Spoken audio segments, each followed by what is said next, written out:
Hello, my name is James Stevens, and I'm with Exploring God's Library. You're welcome to join us this year as we explore historic events and personalities as we read through the Bible. In this fifth session, I will be reading from the History of the Plymouth Plantation by William Bradford, abridged by Daniel Webster, on the occasion of the 400th anniversary of the Puritans' landing at Plymouth Rock in America on November 11th, 1620. Chapter 12, Events of 1621. They now began to dispatch the ship which brought them over, and which lay until about this time, or the beginning of April. On the 14th of January, the house which they had made for a general rendezvous by accident caught fire, and some were compelled to go aboard for shelter. Then sickness began to come amongst them, and the weather was so bad that they could not make any greater haste. In the month of April, while they were busy about their seed, their governor, Mr. John Carver, came out of the field very sick, it being a hot day. He complained greatly of his head and lay down, and within a few hours became unconscious, so that he never spoke again, and died within a few days. Shortly after, William Bradford was chosen governor in his stead, and not being fully recovered from his illness, in which he had come near dying, Isaac Allerton was chosen to be an assistant to him. By renewed election every year, he continued several years in succession, which I here note once for all. May 12th was the date of the first marriage in the place, which, according to the laudable custom in the Low Countries in which they had lived, was considered best to be performed by the magistrate. Having finished their business at home, it was thought advisable to send some of their number to visit their new friend Massasoit, and to show him some gratitude in order to attach him to them. So, on the 2nd of July, they sent Mr. Edward Winslow and Mr. Hopkins with the aforesaid Squanto for their guide, to give him a suit of clothes and a horseman's coat, with some other small things, which were kindly accepted. But they found but short commons, and came home both weary and hungry. For the Indians used then to have nothing like so much corn as they have since the English have stocked them with their hoes, and seen to their industry in breaking up new grounds therewith. They found Massasoit's place to be about 40 miles distant, the good soil, and not many people, as there had been great mortality in these parts about 3 years before the arrival of the English, when thousands of them died, so many, in fact, that the living were not able to bury the dead, and their bones and skulls were found in many places still lying above the ground. This party brought back word that a tribe of Indians called the Narragansetts lived on the other side of the great bay, that they were a strong people, many in number, living compact together, and had not been touched by this wasting plague. Peace and acquaintance were pretty well established between the English and the natives about them, and another Indian called Hobomac came to live amongst them, a good strong man, and of importance for his valor and talents among the Indians, who continued very faithful to the English until his death. On the 18th of September, they sent out their shallop to Massachusetts Bay with 10 men, and Squanto for their guide and interpreter, to discover and view the bay, and trade with the natives, which they did, and found kind entertainment. The people were much afraid of the Tarrantins, a people to the eastward, who used to come in harvest time and steal away their corn, and many times killed some of their number. They returned in safety and brought home a good quantity of beaver, and made a report of the place, wishing they had located there. But it seems that the Lord, who assigns to all men the bounds of their habitations, had appointed it for another use. They now began to gather in the small harvest they had, and to fit up their houses and dwellings against the winter. They were well recovered in health and strength, and had all things in great plenty, for as some were employed in affairs abroad, others were engaged in fishing for cod, bass, and other fish, of which they caught a fair quantity. and of which each family had its share. All the summer there was no want. And now, as winter approached, there began to come in store of fowl with which this place did abound. Besides waterfowl, there was a great store of wild turkeys, of which they took many, and also stored a supply of venison, venison being deer. They also laid in a peck of meal a week to a person, and now, since harvest, Indian corn in the same proportion. This made many afterwards write their friends in England such glowing accounts of the plenty they enjoyed, and they were not exaggerated, but true reports. Now, Palfrey comments on this, because this is really the first Thanksgiving. Quote, "The husbandry of the first summer had been prosperous on its small scale. The crop of peas failed, but the barley was indifferent good, and there was a good increase of Indian corn. Fish and game were abundant. By the autumn, 7 substantial dwellings had been built. Health was restored.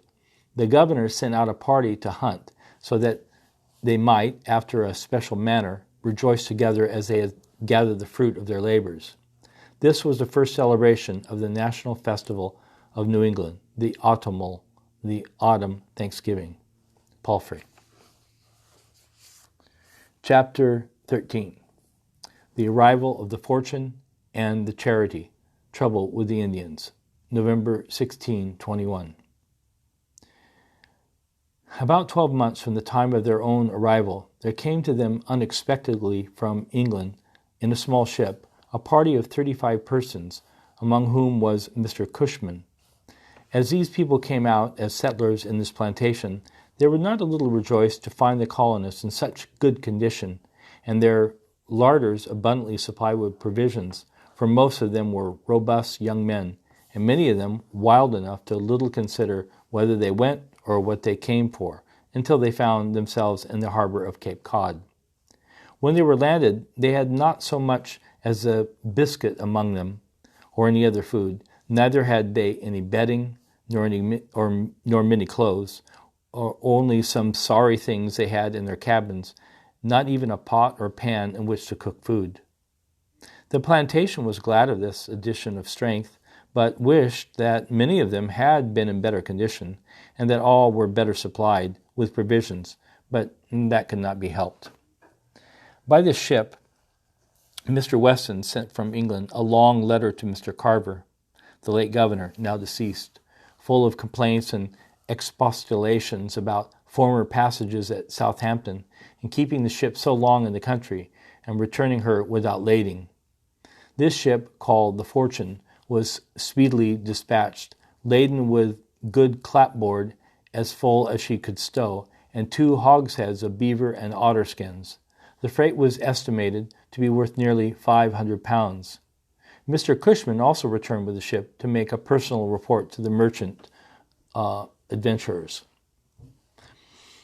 After the departure of the ship, which did not remain over 14 days, the governor and his assistant, having disposed of the newcomers as they best could, took an exact account of all their provisions, and proportioned the same to the number of persons, and found out that it would not hold out more than 6 months at half allowance, and hardly that. And they could not well give less this winter time, till fish came in again. So they were presently put on half allowance, one as well as another, which began to be hard, but they bore it patiently. Soon after this ship's departure, the great people of the Narragansetts, in a braving manner, sent a messenger unto them with a bundle of arrows, tied with a great snake skin, with which their interpreters told them was a threat and a challenge. Upon which the governor, with the advice of others, sent them a round answer, that if they had rather have war than peace, they might begin with when they pleased. They had done them no wrong, neither did any fear them, nor should they find them unprovided, and by another messenger sent the snake skin back with bullets in it. That means bullet holes. But they would not receive it, and so sent it back again. This made them more careful to look out for themselves, so that they agreed to enclose their dwellings with a good strong pale, and make flankers and convenient places, with gates which they locked every night and kept a watch. Herewith I shall end this year, only I shall remember one passage more, rather of mirth than of weight. On Christmas Day, the governor called them all out to work, as was usual, but the most of this new company excused themselves and said it went against their consciences to work on that day. So he led away the rest and left them. But when they came home at noon from their work, he found the newcomers in the streets at play, openly, some pitching the bar and some at stool ball and similar sports. So he went to them and took away the implements and told them that it was against his conscience that they should play and others work. If they made the keeping of it a matter of devotion, let them keep their houses, but there should be no gaming or reveling in the streets, since which time nothing has been attempted in that way, at least openly. Now, after a manner, their provisions were wholly spent, and they looked hard for supply, but none came. But about the end of May, they spied a boat at sea, which at first they thought was some Frenchman, but it proved to be a shallop which came from a ship which Mr. Weston and another had sent out fishing at a place called Dameron's Cove, 40 leagues to the eastward of them, where that year many more came fishing. This boat brought 7 passengers and some letters, but no victuals, no supplies, or any hope of them. After this came another of his ships, and brought letters dated April 10th. All hopes in regard to Mr. Weston were laid in the dust, and all his promised help turned into empty advice, which they apprehended was neither lawful nor profitable for them to follow.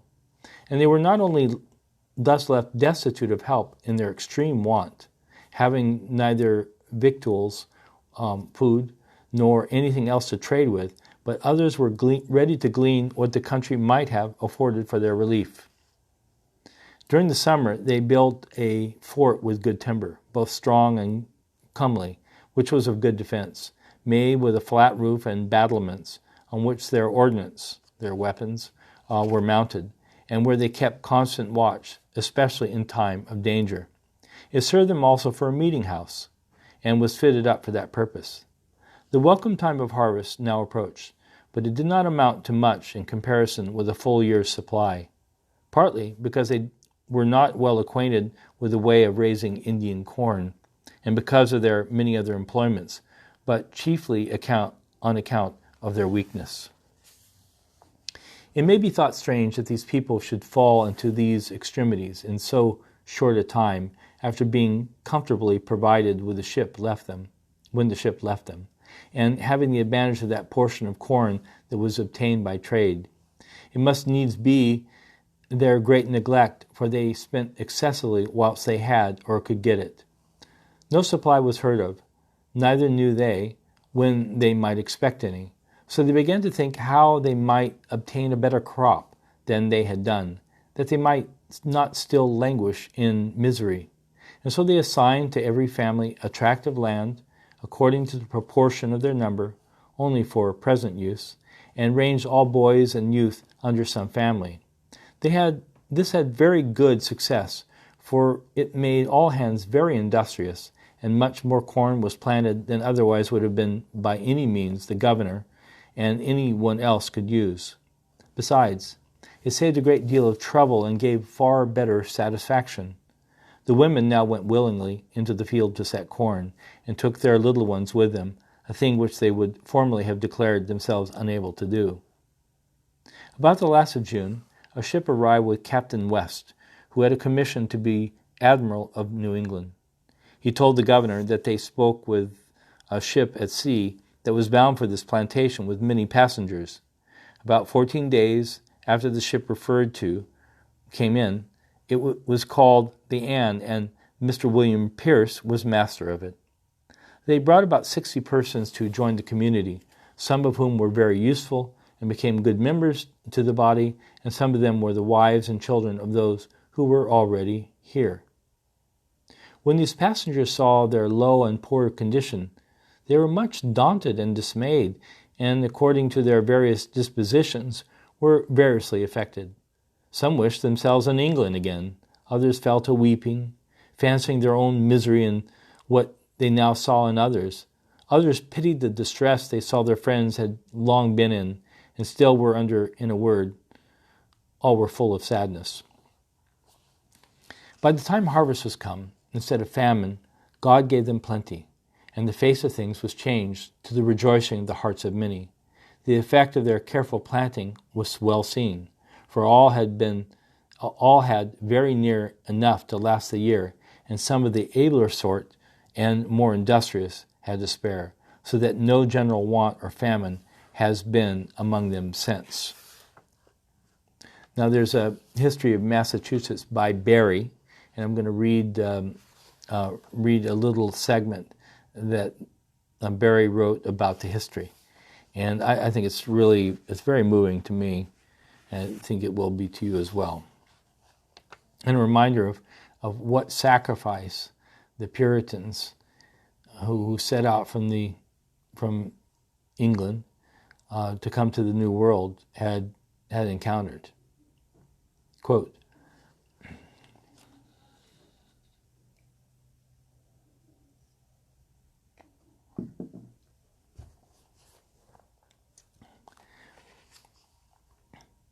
the situation of the colonists in the spring of 1623 was peculiarly distressing. The narrative of their sufferings is affecting and thrilling. By the time their corn was planted, their victuals were spent, and they knew not at night where to have a bit in the morning, nor had they corn or bread for 3 or 4 months together.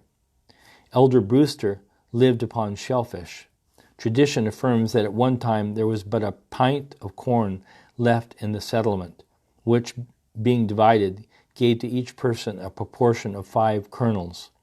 In allusion to this incident, at the bicentennial celebration in 1820, so that's bicentennial, centennial is 100 years, and bicentennial would be 200 years. And this year we're celebrating 400 years. And remember, the Hebrews, the Jews, were in bondage in Egypt for 430 years. So they had this bicentennial celebration in 1820, when much of the fashion, wealth, and talent of Massachusetts had congregated at Plymouth, and orators had spoken and poets sung the praises of the Pilgrims, amidst the richest viands which had been prepared, meals. Kind of all the tables laid out, fully to the nines, or just, like a smorgasbord. But this is the part that really hit me. 5 kernels of parched corn were placed beside each plate, a simple but interesting and affecting memorial of the distresses of those heroic and pious men who won this fair land of plenty and freedom and happiness, yet at times were literally in want of a morsel of bread. And it so reminds me of when a Seder dinner is happening, or a Passover meal is happening, when the Jewish community and other Christians remember the bondage, 400 years of bondage in Egypt, where they would have bitter herbs they would take, and they would dip the bitter herbs into salted water to remind them of the tears of the people. And so, there's a lot of parallels here between what happened in that period. So, okay, I'm going to now read chapter 14. The arrival of the Charity, 1624. The time of the new election of their officers for the year having come, and the number of their people having increased, together with troubles, the governor desired them to change the present incumbents, and also to add more assistants to the governor for the better carrying on of affairs. If it was any honor or benefit, it was fit that others should be made partakers of it. If it was a burden, as doubtless it was but proper that others should bear it, and that was the end of annual elections. The result was that where there had been but 1 assistant, they now chose 5, and afterwards increased them to 7. Shortly after this, Mr. Window, came over and brought a pretty good supply. The ship came for fishing, a thing fatal to this plantation. He brought 3 heifers and a bull, the first beginning of any cattle on the land. A letter from England shall better declare these things. Beloved Sir, we have now sent you, we hope, men and means for these things, fishing, salt making, and boat making. If you can succeed in them, your wants may be supplied. I pray you exert yourself to establish 3 kinds of businesses. Let the ship be fraught as soon as you can and sent to Bilbo. This ship carpenter is thought to be the fittest man for you in the land, and will no doubt do you much good. Let him have an absolute command over his servants, and such as you put to work with him. The salt man is a skillful and industrious man. Give him men who can quickly learn the mystery of it. The preacher we have sent is, we hope, an honest, plain man, though none of the most eminent and rare. We have taken a patent for Cape Ann. I'm sorry there is no more discretion used by some in their letters hither.